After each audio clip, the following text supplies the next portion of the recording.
Boulal.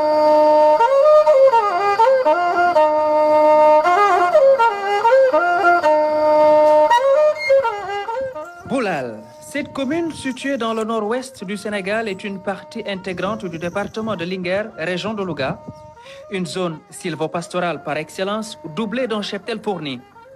Boulal est une forte zone de production de lait.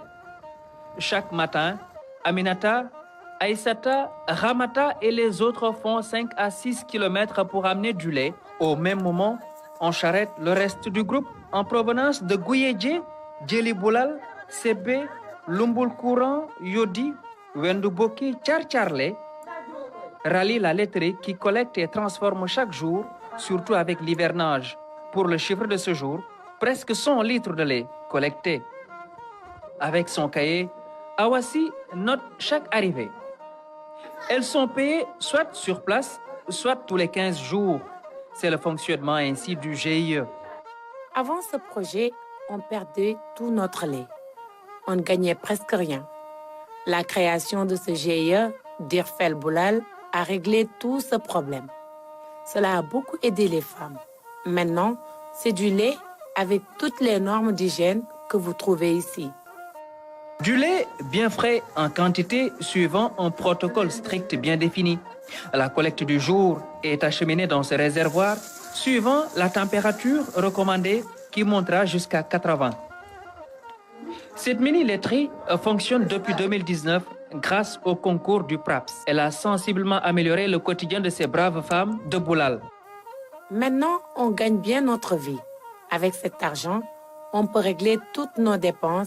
Les enfants vont même à l'école. Ce matin, c'est un commerçant se trouvant à Dara qui a acheté toute la commande, ce qui prouve que leur activité marche très bien. Nous payons tous les 15 jours. Avec cet argent, les femmes peuvent assurer la dépense quotidienne. Elles ne vendent plus leurs troupeaux. C'est vraiment un projet indispensable. 2 ans après l'implantation de cette mini-laiterie, ici à Boulal, par le projet régional d'appui au pastoralisme au Sahel PRAPS, toutes les activités afférentes à la production laitière ont sensiblement amélioré le revenu de ces femmes. Après une bonne journée, Aminata procède à la paie. Chacune est payée en fonction de la quantité amenée. Et ainsi, elles reprennent le chemin de leur maison. Ce reportage diffusé par la RTS au mois de septembre 2021 s'inscrit en droite ligne des préoccupations du gouvernement de résorber la forte dépendance nationale en lait et produits laitiers. En effet, malgré son potentiel bovin inestimable, la filière laitière sénégalaise est plombée par la faible productivité des vaches locales, les fortes variations saisonnières de la production, les difficultés d'accès au crédit, les coûts élevés de production et l'utilisation généralisée de lait en poudre, y compris par les éleveurs eux-mêmes.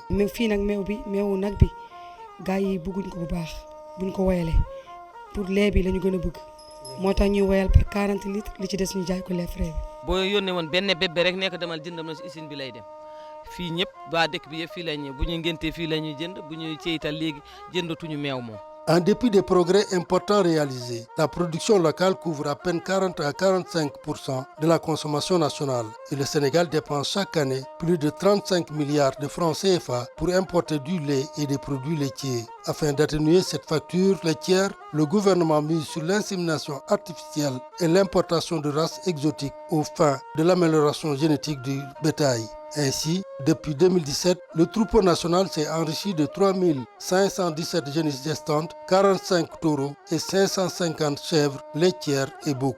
Le chef de l'État a décidé de porter la subvention par génisse gestante importée de 30 à 50% et ce pour une durée de 10 ans. Cette ambition politique se manifeste aussi à travers le plan Sénégal émergent PSE qui a hissé le projet d'appui au développement de la filière laitière parallèle au rang de projet prioritaire. Il convient toutefois de noter que la stratégie définie dans le projet d'appui au développement de la filière laitière parallèle pour augmenter la production laitière locale consiste à renforcer le cheptel laitier de notre pays à travers l'importation de races pures, la production de métis par le biais des croisements, insémination artificielle et monte naturelle, et enfin l'amélioration de la productivité des races locales. Pour accompagner le gouvernement dans sa quête d'autosuffisance en lait et produits laitiers, le PRAPS s'est investi dans la construction et l'équipement de 11 unités de transformation et de collecte de lait. Unité bi dafa yàggoon dem ba liggéeyatuñu bi ñu gisante contacté ak waa PRAPS mu defal ñu financement bi moo ñu tabaxal fii mooy ñu lépp indil ñu formateur defal ñu suñu organisation ñu commencé waat liggéey. unité la ñu amoon bu ndaw ñu loo ko nekkoon ci biir dëkk bi def benn location foofu ñu luyee fa léegi fekk waa Sarfila moo ñu doon jàppale di ñu tàggat ci yooyu far yàlla def ñu gisee ak PRAPS ñëw tabakal ñu fii biñ ñu tabakalee nag équipé ne tabax bi defal nañu ay matériel indil ñu ay emballage defal ñu ay siwo defal ñu lépp daal luy war di wayal moom wax dëgg yàlla waa PRAPS jàppal na tey abbuñ ci dara defal nañu ay logo ak yëpp.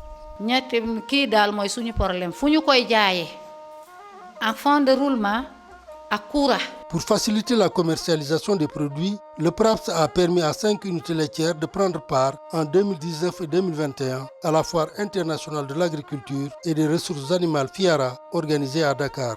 Grâce au PRAPS aussi, j'ai été à la FIARA. Sur le plan économique, je gagne vraiment parce que plus on produit, plus on gagne. Donc la production était de 300 litres. Actuellement, ça tourne autour de 500 litres en hivernage. Mais le problème est que dans la zone de Dara, en Saint-Chef par exemple, la production a tendance à baisser. Pour mieux organiser la filière lait, le PRAPS appuie la mise en place d'une interprofession. Les 4 collèges constitués de producteurs, de collecteurs, de transformateurs et de distributeurs sont en voie d'installer leur bureau national. En somme, le soutien du PRAPS aux pasteurs et agropasteurs vise à faire de l'élevage la mamelle nourricière du PSE et donc la rampe de lancement d'un décollage économique réussi.